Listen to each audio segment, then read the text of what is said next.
He might know it. What? No. I'm sorry. Okay. If you come back later, I'm going to show you the guy who can answer this question. Maybe. Der Client ist nur Client. That- Client is only a client. That sounds perfect to me. Client is client. Yeah. I agree. Proved. Yeah. Okay. I think if we look back on history and if we realize that our services that we use are actually telecommunication services, and if we also realize that the tapping into the telecommunication services like normal standard phone lines has been going on for decades, that will maybe make people realize that there's a vital interest of the state, of any state, to retrieve the information. And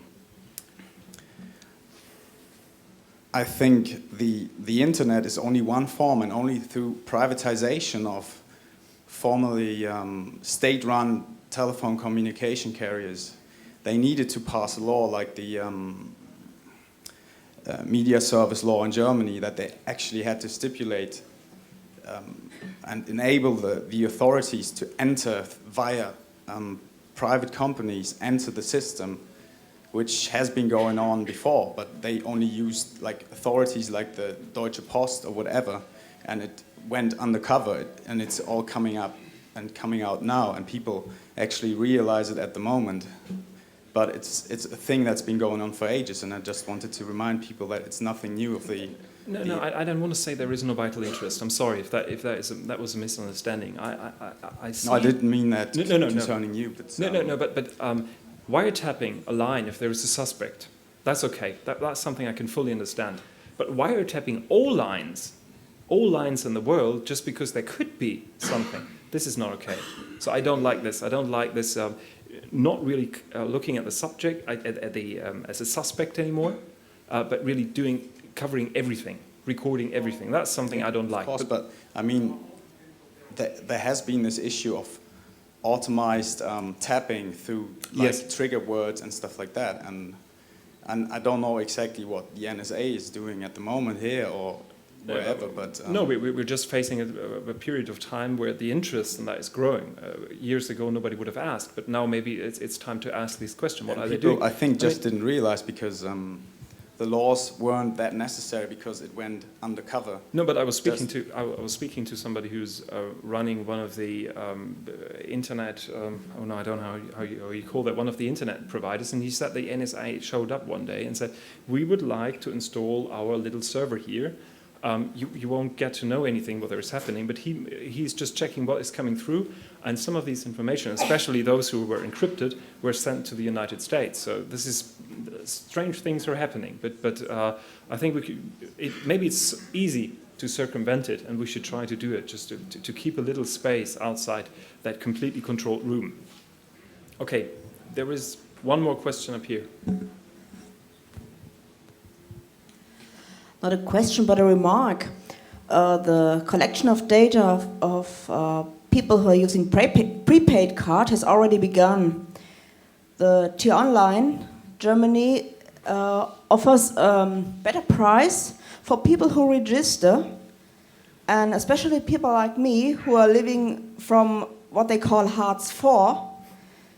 It is almost necessary to get the better price and to register. Yeah, but same with the payback cards. I mean, they're offering you some discount if you're using the payback cards. I think T-Online won't do it for investigation purpose. They will do it for their own interest because these are valuable information about you. I mean, these people are really stupid that are using. I'm sorry if somebody you uses these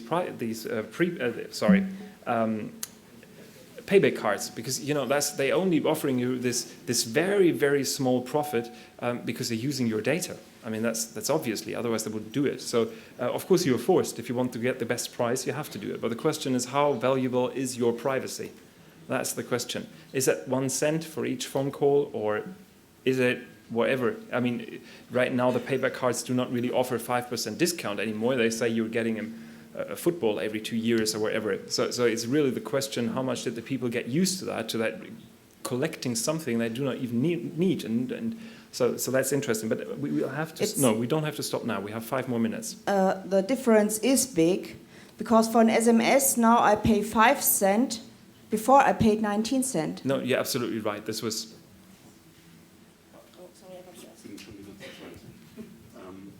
I see 3 problems concerning the whole topic. The first one is people want 100% security, and politicians say to them, we give you 100% security. That's just a lie, and I think people have to recognize this.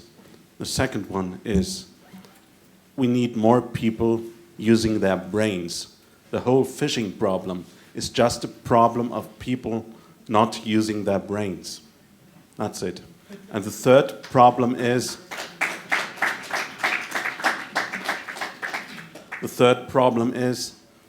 the internet is just a tool of crime, for crime. Child pornography has been existing before the internet was installed. And all the other things happened too, fraud and whatever. And I think politicians have to recognize that it's just a tool, and if you take away this tool, or if you take our human rights, the persons who commit these crimes will find other ways. Definitely, you're absolutely right. There were 2 things I would like to remark further. First one is I'm quite happy that the internet was designed as a military network and is resisting against any kind of control. So therefore the possibilities, I mean, if the state, if those who are in charge right now, for example, those ones who have just drafted this data retention law, if they would have been in charge setting up an internet, the technical background, they would have installed a completely different system. So I'm quite happy we have the internet as it is right now, because the technique is saving us up to a certain degree.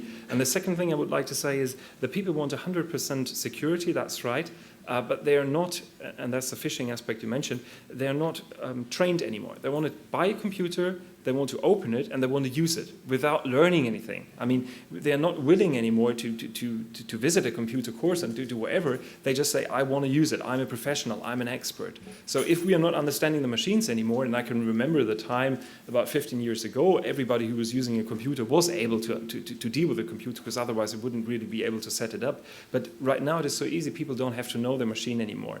And if they are giving away the responsibility for setting up the machine and understanding the machine, they're giving away responsibility for their security as well, because if you're making it easier to use, that automatically leads to the possibility of bad guys to get access to the computer and use it, because there are open systems. So we have to decide, do we really want easy to use or do we want security?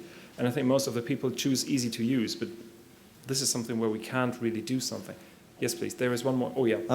I want to say that, and to refer to telecommunication and communication providers, I would say data mining is happening since years for marketing purposes, finding out which package you could sell to which customer, and they are looking for sell IDs. They take any data they have for that.